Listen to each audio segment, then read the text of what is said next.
Des enjeux de solidarité internationaux et je vous laisse peut-être quelques instants pour vous repositionner sur les...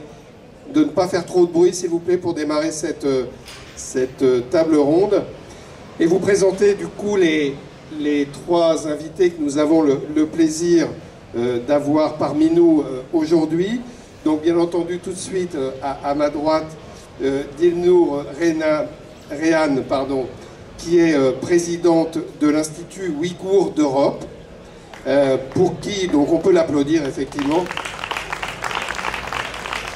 pour qui elle nous l'expliquera plus dans le détail, bien entendu, les enjeux sur je reprends mes notes, sur la sociologie. Elle est docteur en sociologie et enseignante à l'INALCO et à l'école des mines de Mines Télécom. Son domaine de recherche, elle nous le reprécisera bien entendu, est l'identité et le nationalisme dans la diaspora ouïghour notamment, mais elle est aussi présidente donc, de l'Institut Ouïghour. Voilà pour Dilnour Rehan. Et puis on a le plaisir d'avoir parmi nous Irina Dimitrichine, bien ça, je prononce bien à peu près, qui est par ailleurs, elle, historienne, traductrice et maître de conférences à l'Institut national des langues et civilisations orientales, donc l'INALCO, spécialiste de l'Ukraine. Voilà, vous vous retrouvez en bonne compagnie, qui, la concernant, intervient sur les enjeux concernant la langue ukrainienne, notamment, les enjeux de langue qui cohabitent au sein de l'Ukraine. Je crois que c'est un vrai sujet aussi, et notamment de pouvoir analyser et de pouvoir comprendre tous ces enjeux de langage quand on va de l'Est à l'Ouest ou de l'Ouest à l'Est de l'Ukraine. Tout ça s'inscrit dans une tradition aussi historique, et je sais que ça n'est pas sans conséquences et sans lien avec ce que l'on pourrait considérer comme étant un marqueur identitaire. Voilà, donc je pense qu'on aura l'occasion d'en parler. Et puis on a bien entendu aussi le plaisir d'avoir à nos côtés Édouard Mayer, qui est le cofondateur du collectif Stand with Ukraine, et qui, pareil, interviendra lui plus précisément sur les enjeux concernant les crimes de guerre, et peut-être même au-delà de ça d'ailleurs. Je vous laisserai la parole, chacun à peu près 10 minutes si vous en êtes d'accord, et puis nous participerons ensuite à un échange avec la grande salle verte ouverte, aujourd'hui présente au Récollet. Voilà, je vous laisse la parole. Merci beaucoup, bonjour. Merci pour David pour cette invitation et de m'avoir donné cette occasion de parler de la question ouïghour, reparler de la question ouïghour. Effectivement, il y a quelques jours, nous étions, pas moi personnellement, mais notre équipe, nous étions aux universités d'été d'hiver, des écolos. Et effectivement, en fait, cela montre aussi qu'en fait, nous sommes plutôt soutenus. Et les causes humaines sont plutôt soutenues par la gauche, et pas n'importe quelle gauche, en effet, encore une fois. Et comme vous le savez, depuis maintenant 5 ans, il y a un génocide qui est en cours, qui n'est pas fini, qui est toujours en cours, contre le peuple ouïghour de la part de la Chine. Et que le 20 janvier dernier, le groupe socialiste de l'Assemblée nationale a défendu une résolution à l'Assemblée nationale, et que nous avons réussi à faire reconnaître à l'Assemblée nationale le caractère génocidaire des crimes chinois.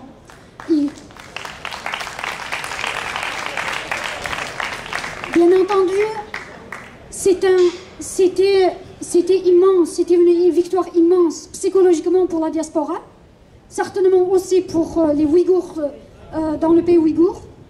Et c'est extrêmement important pour nous, et c'est historique pour nous. Bien sûr, c'est historique pour nous, et je pense que c'est historique pour les socialistes aussi, et pour la France aussi.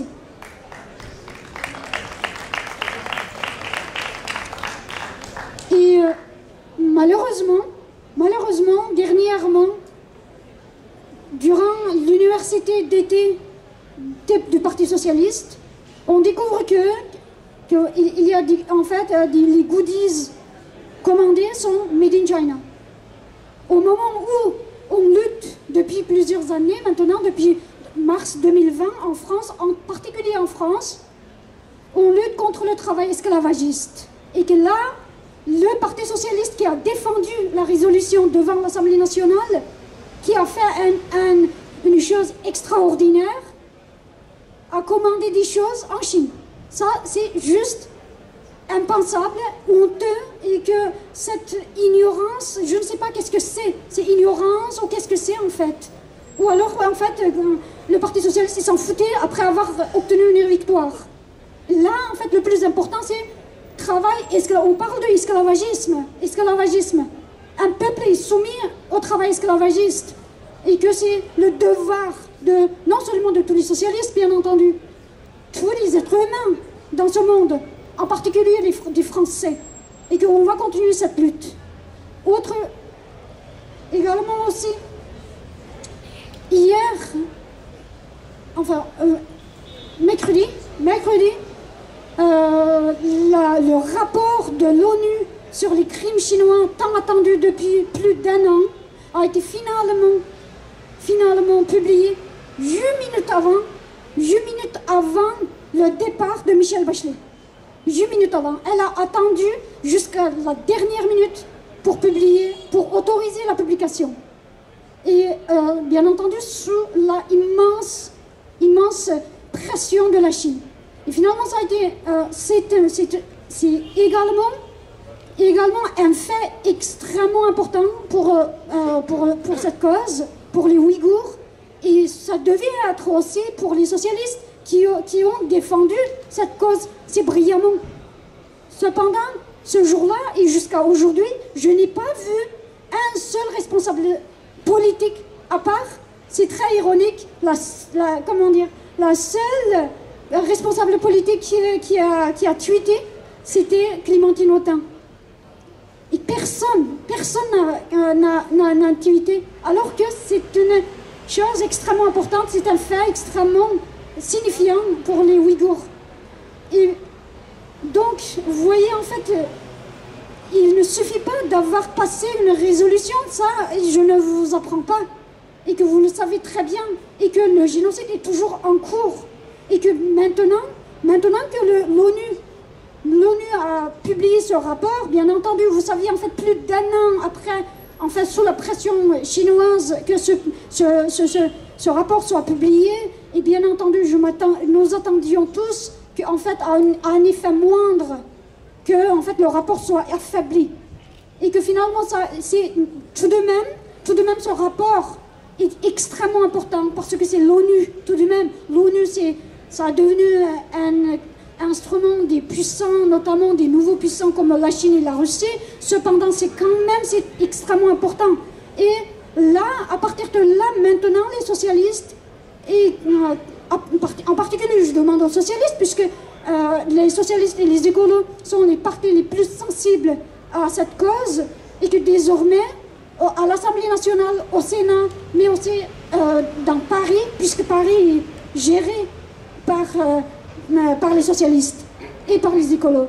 Et donc, désormais, de se baser sur leur rapport pour demander au gouvernement français de faire des mesures réelles, c'est-à-dire désormais, on doit demander des comptes à la Chine. La Chine doit rendre des comptes sur ses crimes, et que la France doit faire ce travail avec les autres pays européens. Le gouvernement français doit demander à la Cour internationale de soumettre la Chine à la Cour internationale pour qu'elle rende des comptes sur ces crimes, crimes contre l'humanité, mais aussi crimes génocidaires. Donc c'est ça que nous attendions désormais, à la fois à l'Assemblée nationale, à la fois au Sénat.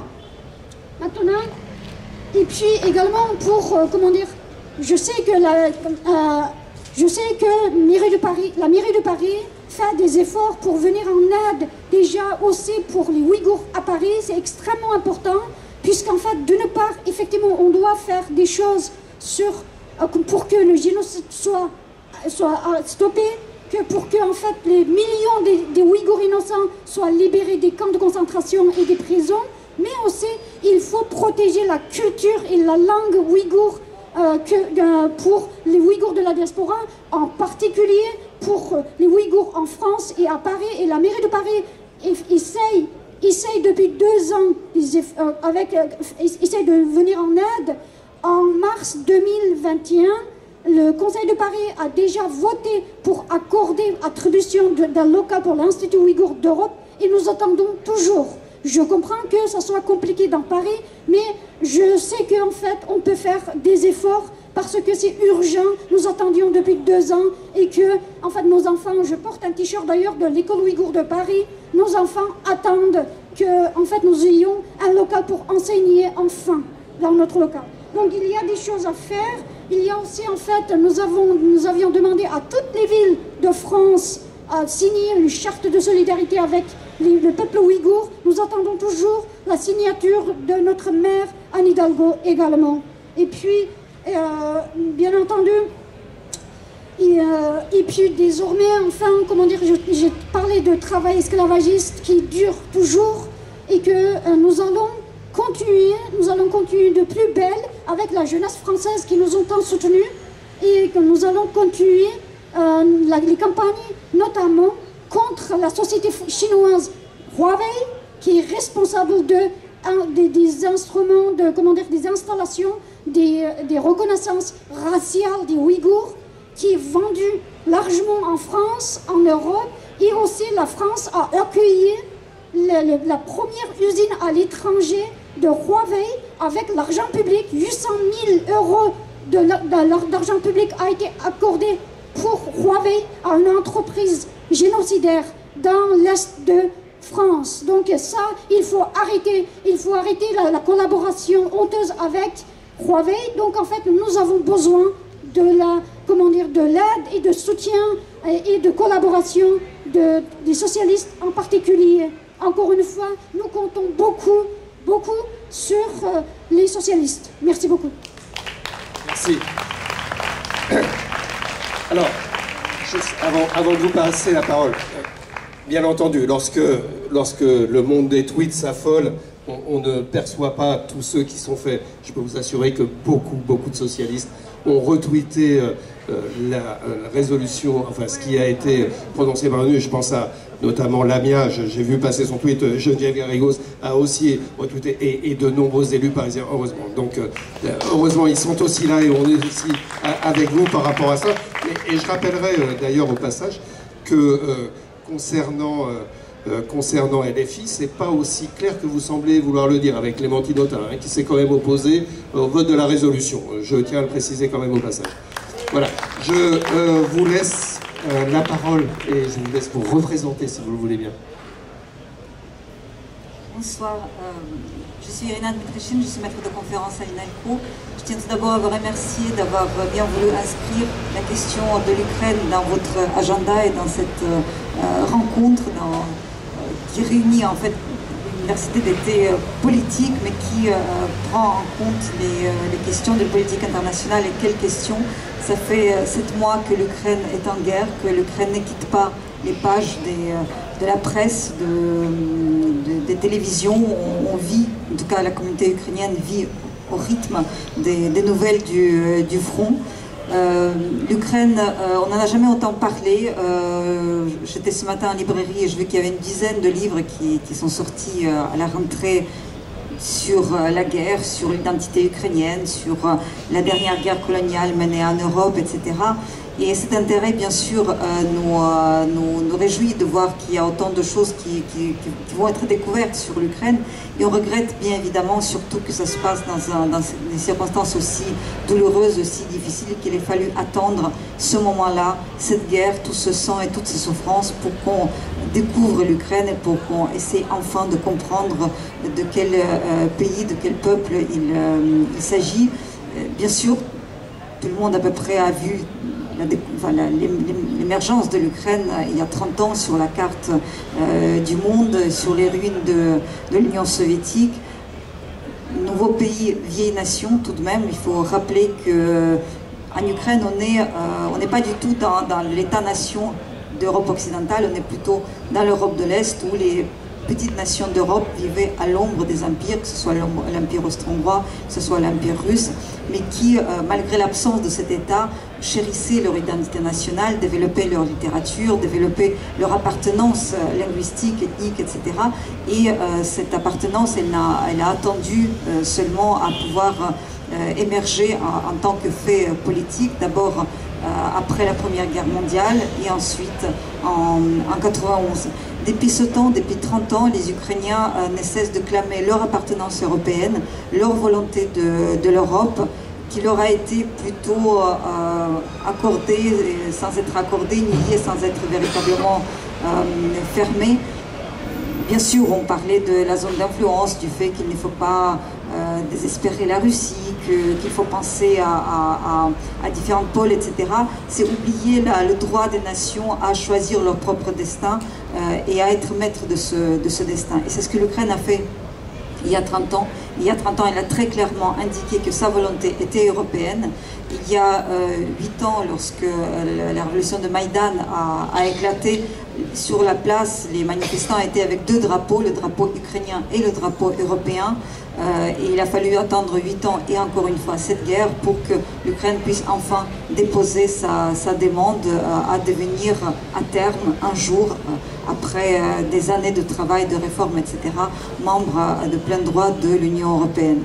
Ce chemin sera long et tout le monde en est conscient, il n'y a aucun angélisme en Ukraine, mais ce qui compte aujourd'hui, c'est de survivre, c'est de résister en Ukraine, vraiment c'est exister, enfin résister pour exister. La guerre est vraiment terrible. Le prix que les Ukrainiens payent tous les jours est un prix excessivement élevé. Il y a quand même un tiers du pays qui a dû quitter sa maison, soit en tant que déplacé interne, soit en tant que déplacé en Europe. Il y a des centaines de milliers d'enfants ukrainiens qui ont dû prendre le chemin de l'école il y a quelques jours à l'étranger, que ce soit en France, que ce soit en Pologne, que ce soit loin de leur maison tout simplement. Il y a des centaines de bâtiments qui sont détruits, que ce soit les habitations, que ce soit les écoles, les hôpitaux, etc.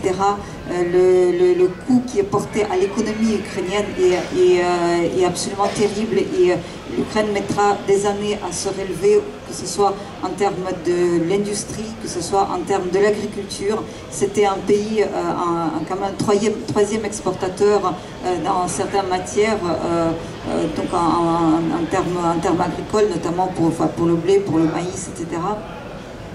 C'est un pays qui pouvait jouer un rôle important en tant que pivot dans l'Est de l'Europe et qui aujourd'hui se bat pour pouvoir vivre tout simplement en tant que peuple libre.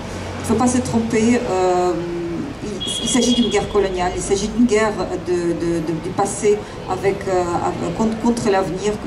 Poutine ne veut pas laisser partir l'Ukraine et si elle ne veut pas être avec lui, eh bien, elle n'existera pas à ses yeux. Toute cette destruction, tous ces pillages n'ont qu'un objectif, c'est d'annihiler l'existence de l'Ukraine en tant qu'État et en tant que peuple.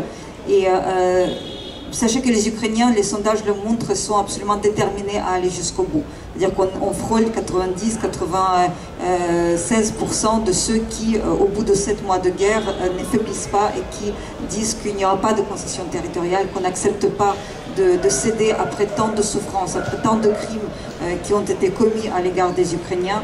Et ils ont besoin du soutien de l'Europe, ils ont besoin du soutien du monde, aussi bien en matière militaire qu'en matière symbolique, si vous voulez. Le fait de recevoir ces enfants ici, c'est aussi prouver à ces pères qui se battent aujourd'hui, qui défendent l'Ukraine, mais qui défendent aussi l'Europe, que leurs familles sont au chaud, que leurs enfants peuvent aller à l'école. Et cette manifestation de solidarité dont l'Europe et la France a fait preuve, c'est une chose importante aussi bien pour les Ukrainiens que pour nous-mêmes, pour les Européens, parce que ça veut dire qu'on reconnaît que c'est en attaquant l'Ukraine, Poutine s'est attaqué à un des peuples européens.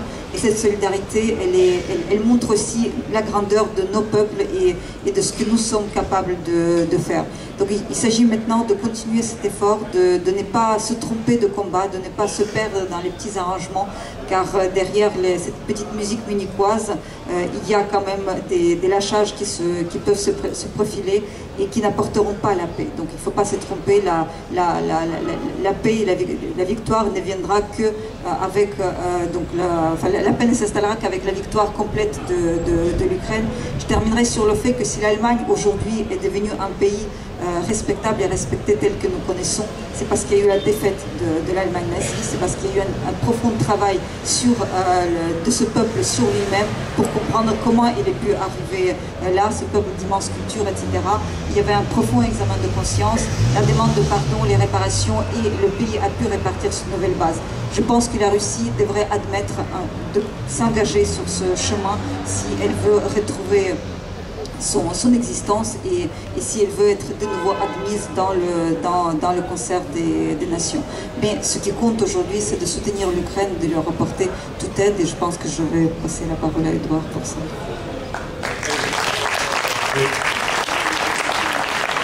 Merci pour votre invitation et merci Irina à toi pour cet exposé brillant. Et merci surtout de m'avoir appris l'ukrainien, parce que tu étais mon enseignante à l'INALCO il y a près de 10 ans maintenant, et c'est grâce à toi que je comprends plus ou moins quand mes enfants me parlent en ukrainien. Et donc merci Irina pour ça. J'aimerais vous raconter aujourd'hui mon dernier voyage en Ukraine. Je suis revenu il y a quelques jours d'Ukraine. J'y étais la semaine dernière à l'occasion de la fête de l'indépendance et aussi des 6 mois de la guerre, du début de la guerre. Donc la fête de l'indépendance, c'est le 24 août. Les Ukrainiens, l'Ukraine a fêté le 31 ans de l'indépendance. Et ça a été un voyage très particulier parce que la veille de notre départ, l'ambassade américaine en Ukraine a demandé à tous ses ressortissants d'évacuer immédiatement l'Ukraine.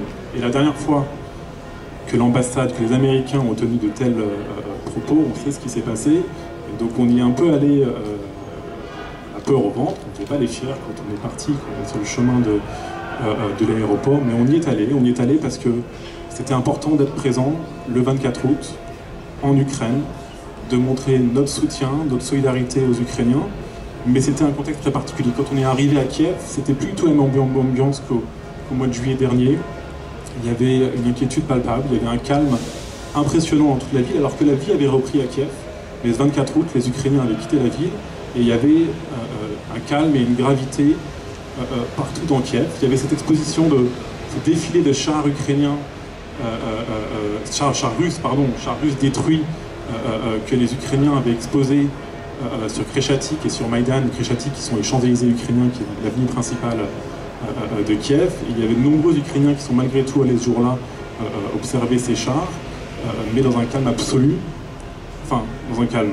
Le seul bruit, c'était le bruit des sirènes aériennes, parce que toute la journée, on a entendu les sirènes aériennes. Alors, la première fois, ça fait extrêmement bizarre d'entendre ces sirènes. Vous imaginez, alors nous, on les entend à Paris chaque premier mercredi du mois, et on sait que c'est juste un exercice, mais à Kiev et en Ukraine, partout, c'est le quotidien aujourd'hui. Donc la première fois, ça fait bizarre, et puis on s'y habitue. Et les Ukrainiens, ils sont habitués depuis 6 mois, et moi, mes amis de Kiev se réfugient les premières semaines, se réfugient à chaque fois dans les abris, mais aujourd'hui ils sont habitués et continuent leur vie. Alors c'est assez étonnant, nous on s'arrête parce qu'on n'a pas l'habitude d'être là, mais on voit les Ukrainiens qui vaquent à leurs occupations, malgré les sirènes, avec un courage incroyable.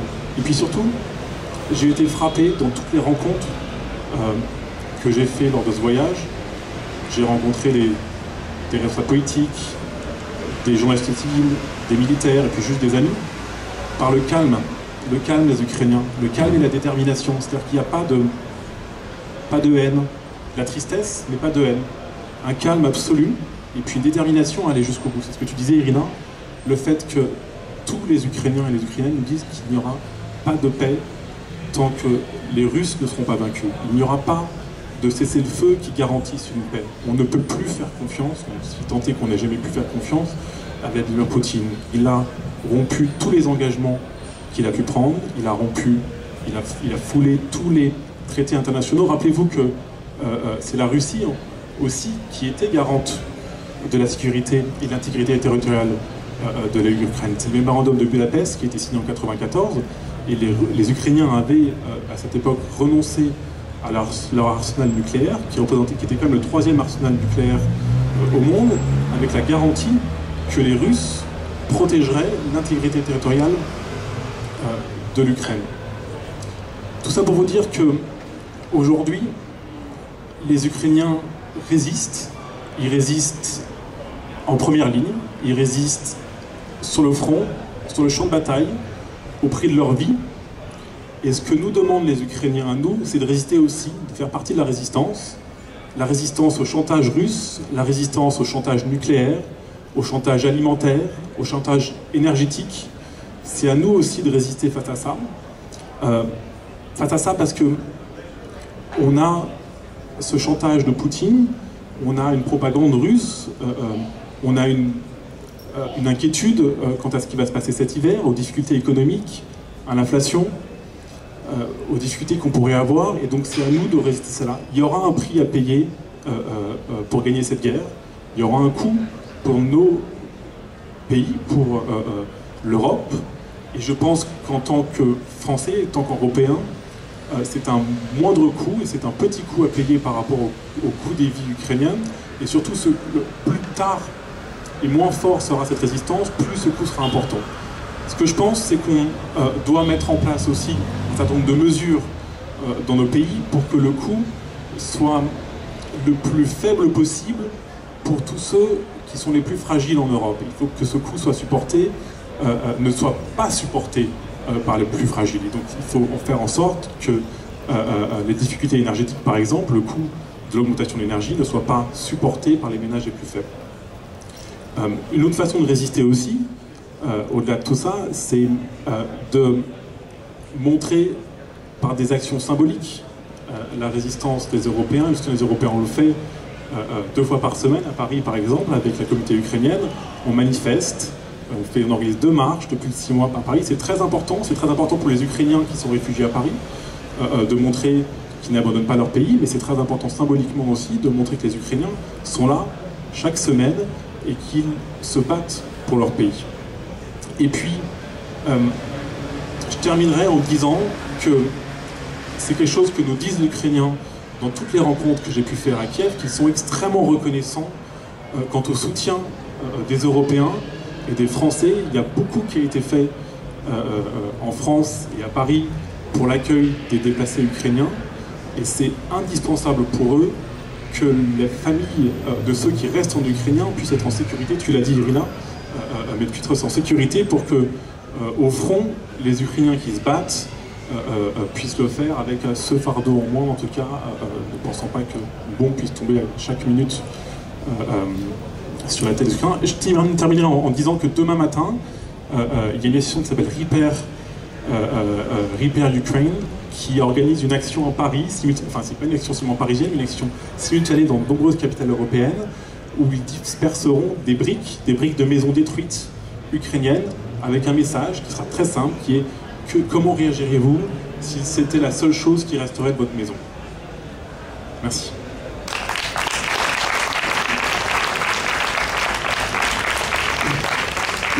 Merci à vous 3 pour vos interventions. On va faire circuler le micro, bien entendu.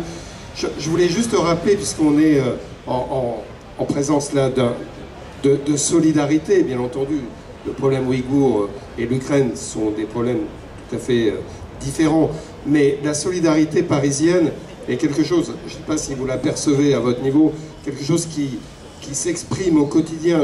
On est en face de la gare de l'Est. Ici, lorsque la guerre a été déclarée, on a vu arriver par cette même gare de nombreux Ukrainiens, Ukrainiennes, familles qui sont arrivées sur Paris par cette porte d'entrée en France, et une solidarité qui s'est mise en place au niveau national, bien entendu, mais au niveau parisien aussi, de manière extrêmement importante, notamment par l'accueil de ces familles en transit, puisque toutes n'avaient pas vocation à rester sur Paris, mais d'organiser, et on a mobilisé d'ailleurs un gymnase ici à proximité, le gymnase Paradis, pour permettre ce passage dans les meilleures conditions. et puis de continuer à accueillir et faire en sorte que ces familles puissent s'installer aussi longtemps qu'elles le souhaiteront. Et Paris, de ce point de vue-là, a, grâce à la maire et puis à l'exécutif qui est en place, développé une solidarité qui ne se dément pas encore aujourd'hui. Il faut la poursuivre, et puis surtout, je crois, ce qui est important, il faut le dire, c'est-à-dire, on a un peu la pire des choses qu'on pourrait imaginer vis-à-vis de l'Ukraine ou des Ouïghours, c'est de ne plus en parler. Et ne plus en parler, ça laisserait à supposer que le problème se règle, ce qui n'est absolument pas le cas. Donc on a cette exigence, cette nécessité de continuer, et je vous remercie d'être présent ici dans cette université d'été pour porter ce message et encourager toute l'assistance qui est présente ici à persévérer et à continuer à porter ce message de manière importante. Voilà, merci. Qui veut intervenir, qui veut prendre la parole, je veux bien quelqu'un qui aide à faire transiter. Merci Alexandre.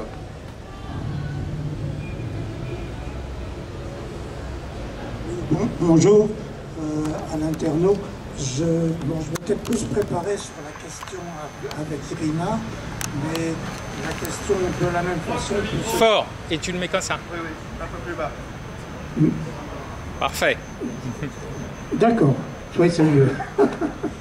Donc, ma question, c'est dans le respect des personnes et le respect des peuples, comment on respecte les langues et le bilinguisme qui caractérise l'Ukraine, comment le peuple ukrainien fier se trouve en capacité de respecter la culture et la langue russe.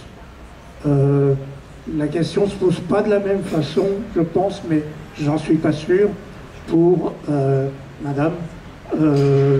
Mais bon, voilà, c'est ça ma question.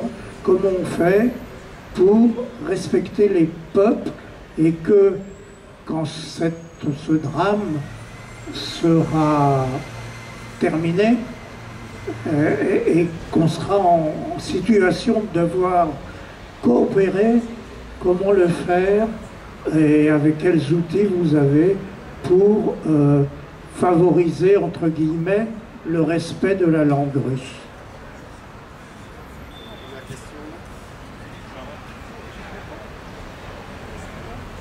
Madame, vous avez insisté sur le rôle de l'Europe, de la France, mais il faut aussi dire que vous avez demandé, enfin l'Ukraine a demandé son adhésion à l'OTAN, donc ce n'est pas seulement une affiliation à l'Europe, c'est aussi une certaine défense des libertés et de la démocratie.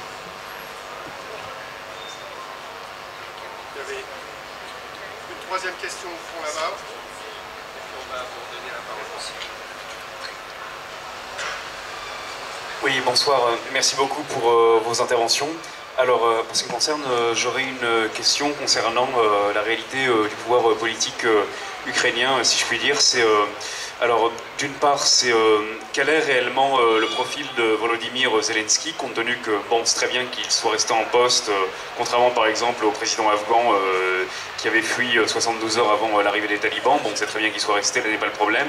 Néanmoins, il y a quand même un profil un petit peu populiste en ce qu'il a été élu essentiellement concernant le profil de son personnage de série et non sur un réel programme, même si c'est aussi un des symptômes de la lassitude face aux oligarques qui monopolisaient le pouvoir jusqu'à présent. Donc, quel est réellement son vrai profil, compte tenu que c'est très bien qu'il endosse ce profil de chef de guerre, mais qu'on a aussi une opinion très nationaliste en Ukraine. Hein, alors, je ne suis pas en train de dire qu'il faut faire du mélenchonisme et trouver des excuses à la Russie, là n'est pas le problème. Évidemment, c'est normal que cette société ukrainienne se défende, cette agression doit être condamnée, hein, là n'est pas les questions, mais juste en perspective le fait que du côté des manifestants ukrainien. Bon, même si les profils que je vais citer ne sont pas des profils majoritaires, on pouvait aussi trouver des drapeaux à l'effigie de Stepan Bandera, par exemple, dans certaines manifestations.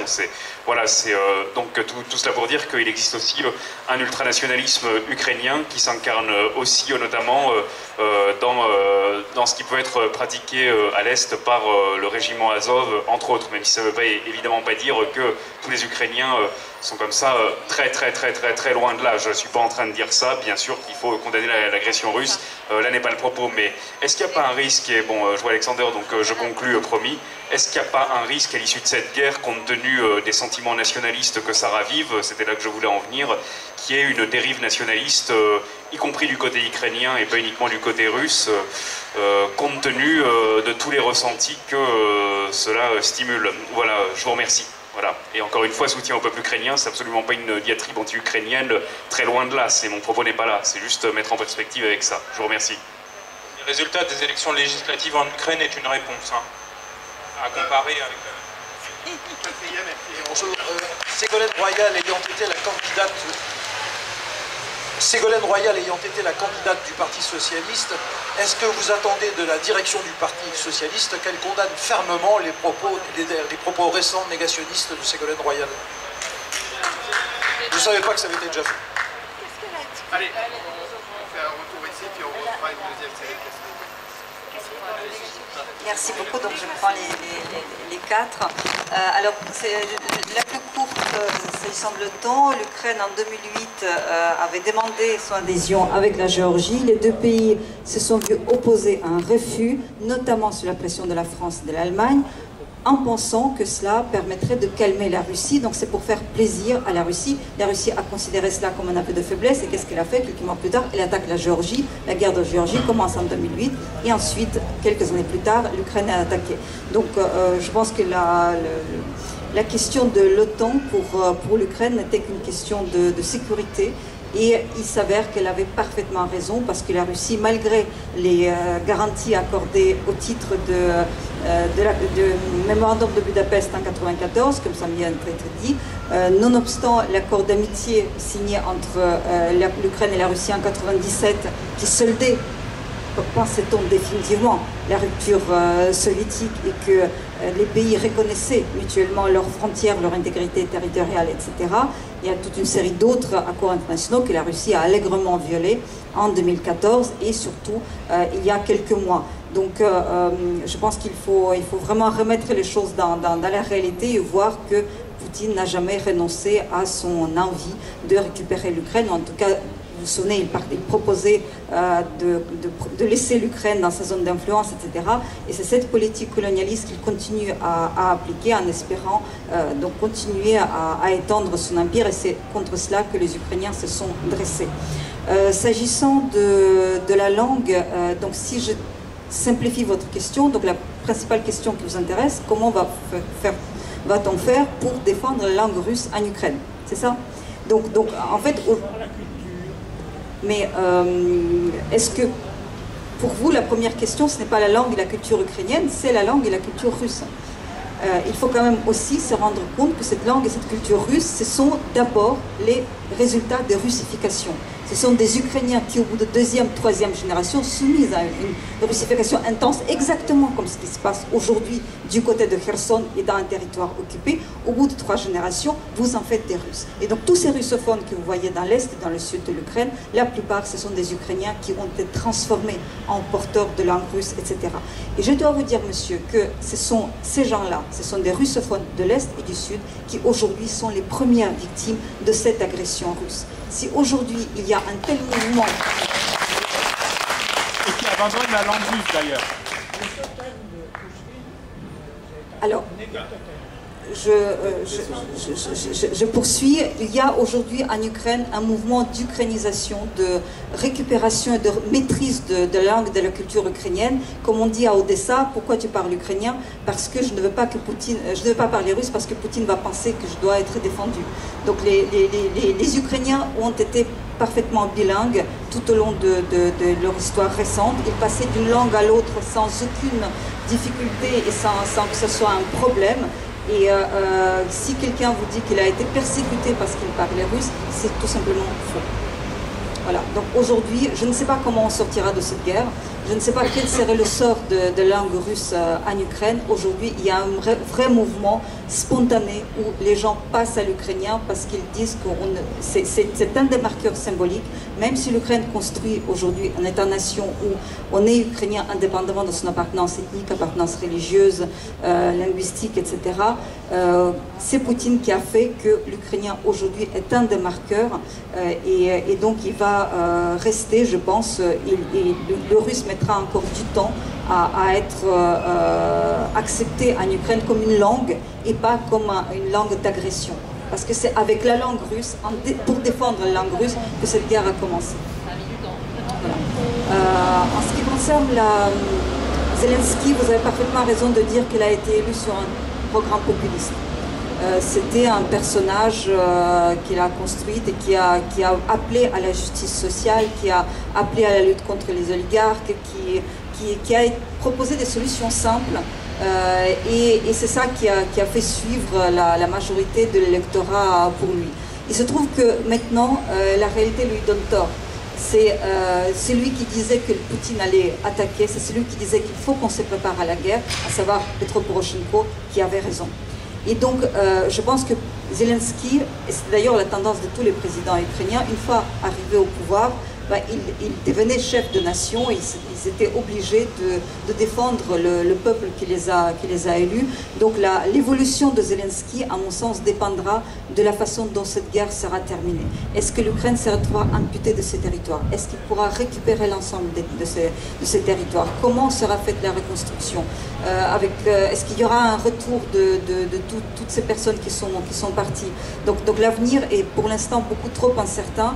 En tout cas, je pense qu'il a gagné son deuxième mandat et la politique qu'il mène aujourd'hui, c'est pas son avenir politique qu'il joue, c'est aussi sa place dans l'histoire. Et là, je pense qu'il en est parfaitement conscient.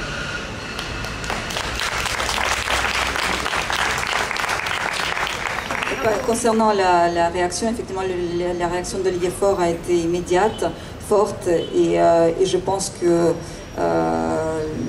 je suis atterrée, je ne sais pas si j'étais plus en colère ou étonnée de constater qu'une personne qui a brigué la plus grande marche de l'État puisse s'abaisser à relayer les contre-vérités et je pense que on a sous-estimé la puissance des réseaux complotistes et conspirationnistes.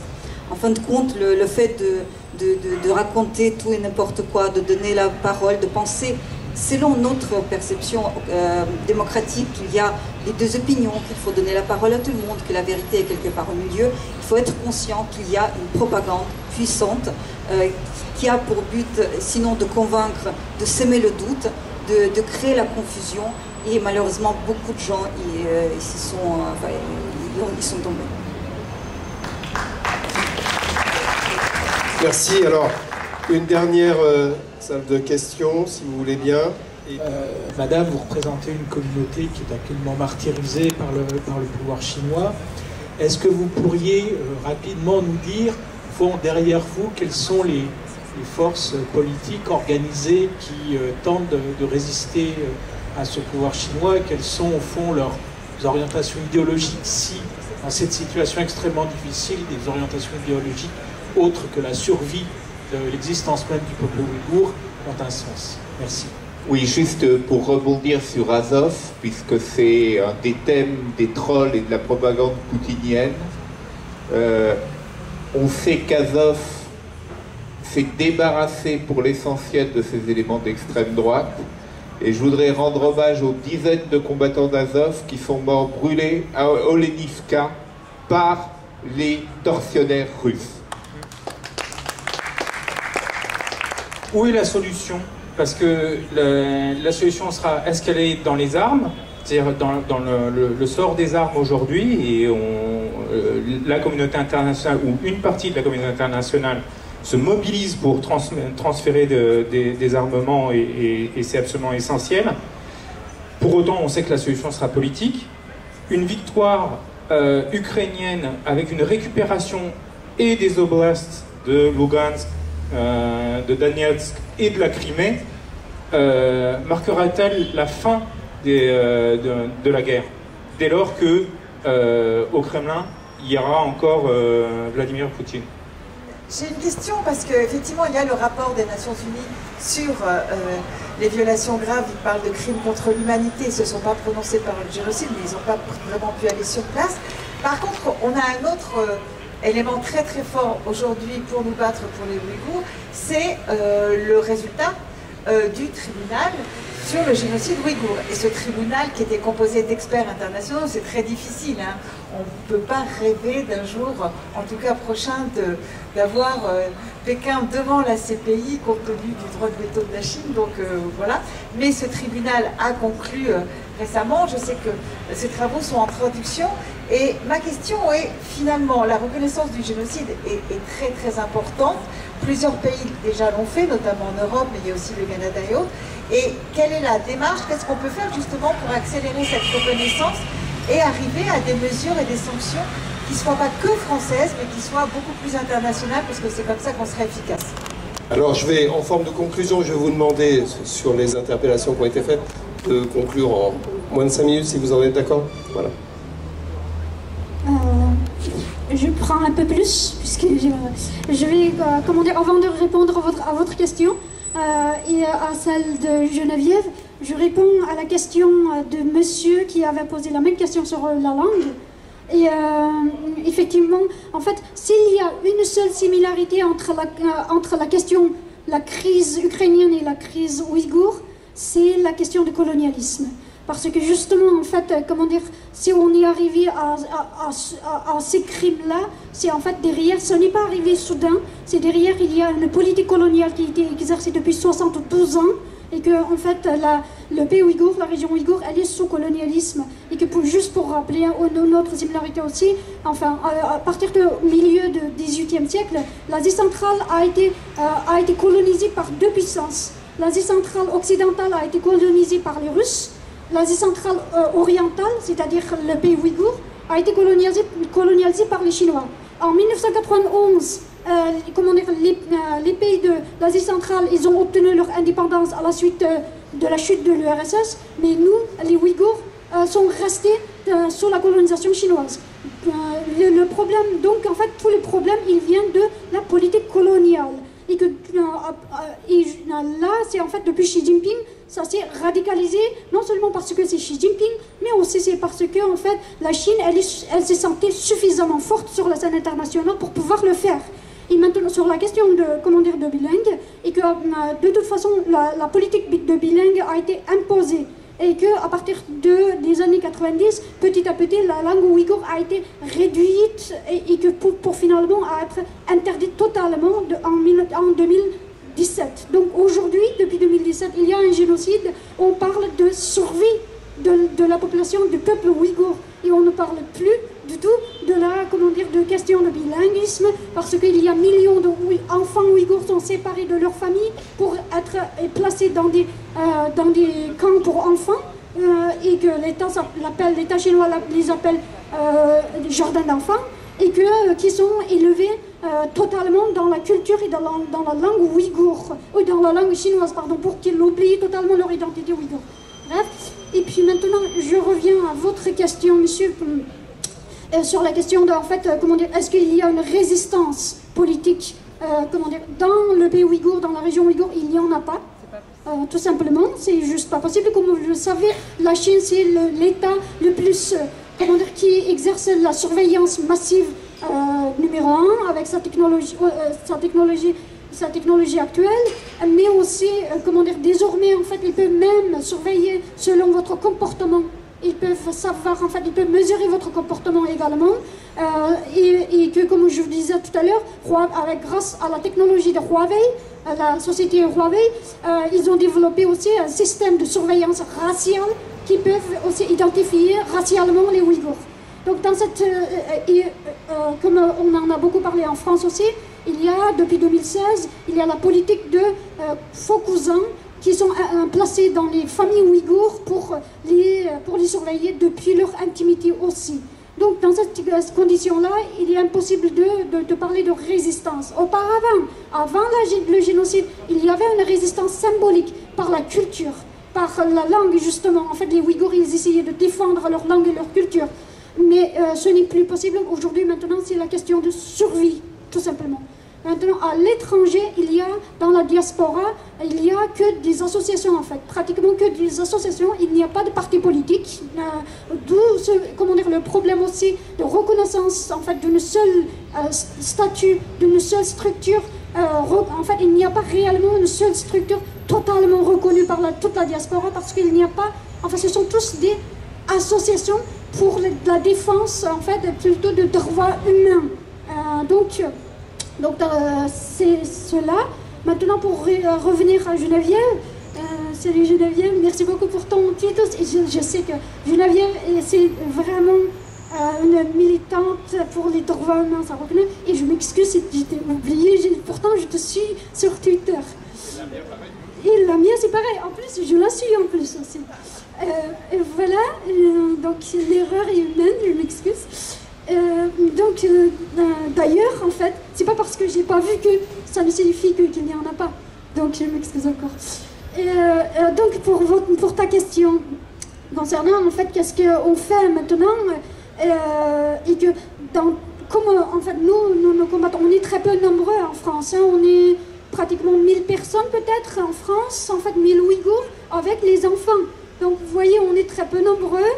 Et qu'on n'a pas une structure très forte, parce que nous-mêmes, en fait, l'Institut Ouïghour d'Europe, qui est la structure qui se bat le plus fortement, et on est très précaire, on n'a même pas un local, on est très précaire, on n'a pas de budget, on n'a pas de financement, et on se débrouille avec nos moyens de bord, avec les dons des gens. Voilà, dans cette condition-là, mais malgré ça, comme vous le savez, on n'a pas lâché l'affaire, et depuis 3 ans, on a mobilisé toute la France.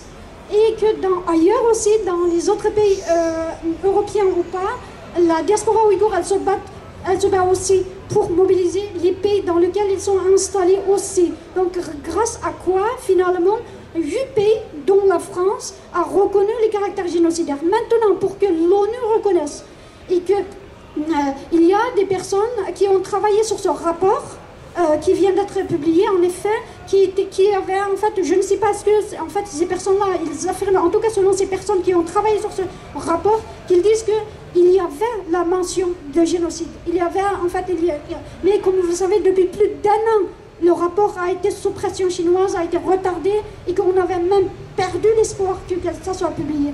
Et voilà, c'est pourquoi aussi, comment dire, il y a une immense pression pour que l'ONU reconnaisse le génocide, mais on ne va pas lâcher l'affaire, et que maintenant, c'est pourquoi tout à l'heure j'ai demandé, et en particulier à nos amis socialistes, parce que les socialistes et les écolos quand même, en fait, ce sont les plus mobilisés, les plus en tout cas sensibles à ces questions humaines, et qu'on vous demande maintenant de mettre la pression sur notre gouvernement pour que la France mène les autres pays européens aussi, pour que la Chine rende des comptes, et que mettre pression sur l'ONU aussi pour que l'ONU reconnaisse et que fasse des investigations indépendantes. Merci beaucoup. Merci, on sera à vos côtés. Merci beaucoup.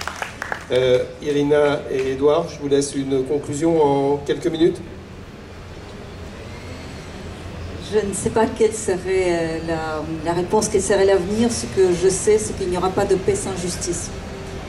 Et aujourd'hui, arrêter ce qui se passe, entamer des négociations, laisser à Poutine le bénéfice des conquêtes, laisser à l'agresseur la prime de l'agression en lui laissant récupérer ses territoires, ce serait la pire des situations. Ce serait l'implosion de l'Ukraine et le pays n'y survivra pas. Les Ukrainiens se battent aujourd'hui pour restaurer leur unité territoriale et pour que cette justice leur soit rendue.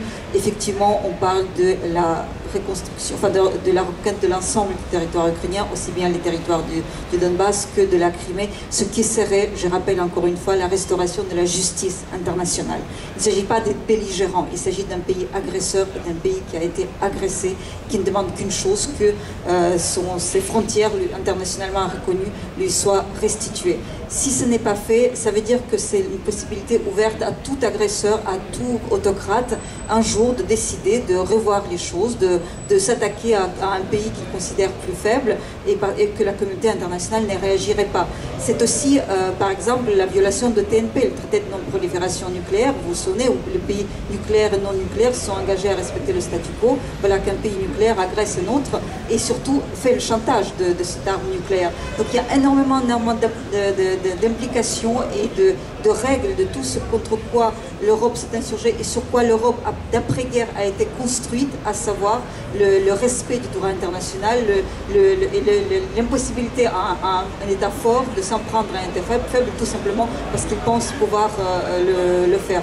Donc l'Ukraine a besoin de justice et cette justice passe par la reconquête de l'ensemble des territoires qui ont été perdus.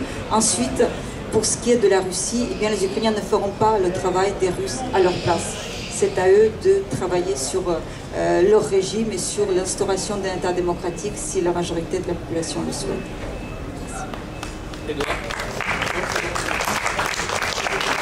Bien, bah écoutez, oui, je pense qu'on peut les applaudir très très fort. Merci encore d'avoir fait ce déplacement, d'avoir été parmi nous.